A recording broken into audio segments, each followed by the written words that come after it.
Às vésperas do Enem, o INEP mudou alguns locais de provas em Manaus. O motivo?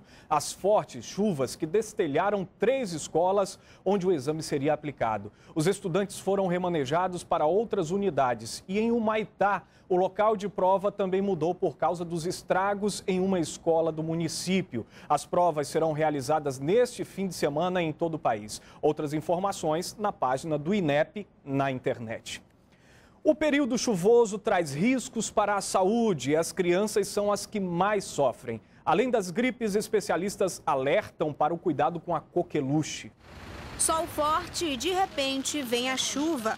Com a instabilidade do tempo, os pais precisam estar em alerta para as viroses. O pequeno Elias, de 9 meses, precisou ser levado ao pronto-socorro. Com febre, coriza e tosse, a mãe recorreu à ajuda médica. É o nosso clima, porque a gente às vezes está na rua, né, com a criança e está mau sol e de repente cai aquela chuva, então prejudica muito a criança, né? Nós adultos já ficamos ruins, imagina uma criança, né? De acordo com especialistas, o período é propício para as viroses, principalmente gripes e resfriados. A criança simplesmente escorre o nariz, espirra um pouquinho, incomoda, mas na realidade não tem febre, não tem dificuldade respiratória, se alimenta bem, está esperta. Ela pode ser tratada com um pediatra nos CAICs. Este ano, uma outra doença tem chamado a atenção dos médicos e os pais precisam estar em alerta. Tem um pequeno alerta sobre a coqueluche, a antiga tosse comprida, que realmente leva as crianças a tossir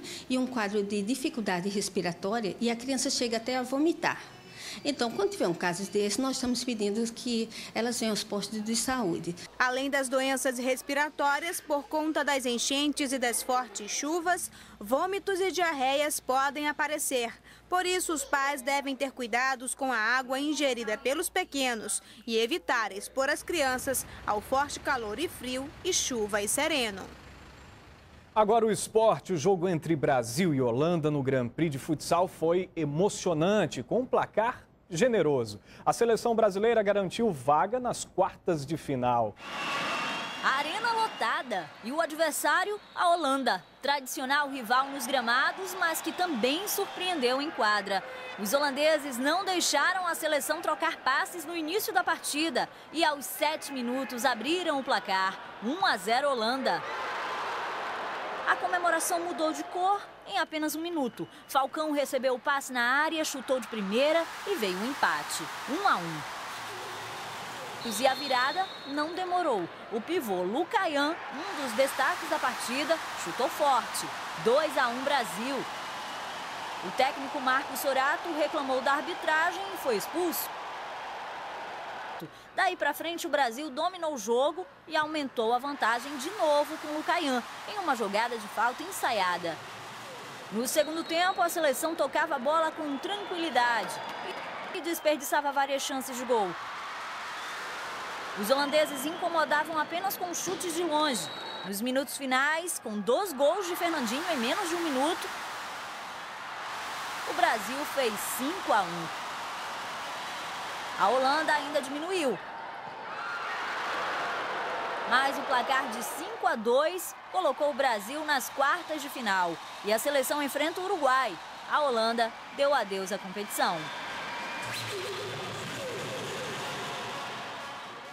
E a repórter Mariana Rocha acompanhou hoje à tarde o treino da seleção brasileira para o jogo de amanhã contra o Uruguai. Mariana. Olha, Amaral, a seleção brasileira de futsal treinou hoje aqui na Arena Amadeu Teixeira e desde o início desta edição do Grand Prix já passou por 3 jogos e venceu os 3 adversários. Amanhã o Brasil pega o Uruguai às 8 da noite aqui na Arena Amadeu Teixeira e se passar por mais esse desafio, na sexta-feira enfrenta o vencedor do jogo entre Irã e Guatemala. Aí é só esperar a final, Amaral, que acontece domingo às 8 da manhã aqui na Arena Amadeu Teixeira. Esta é a 7ª edição do Grand Prix de futsal. O Brasil venceu 5, só perdeu no ano passado para a Espanha, quando a seleção brasileira foi vice-campeã. Se vencer essa edição, o Brasil será hexacampeão aí no Grand Prix. E olha, Amaral, se depender da torcida amazonense, com certeza esse título já é nosso. Mariana Rocha para o Jornal em Tempo. Obrigado, Mariana. Vamos ficar na torcida. Daqui a pouco, como fica o transporte público entre Manaus e Iranduba depois da abertura da Ponte Rio Negro? E você vai ver também a mistura de uma cidade que acolhe seus imigrantes. É a terceira reportagem da série de aniversário de Manaus. Voltamos já já.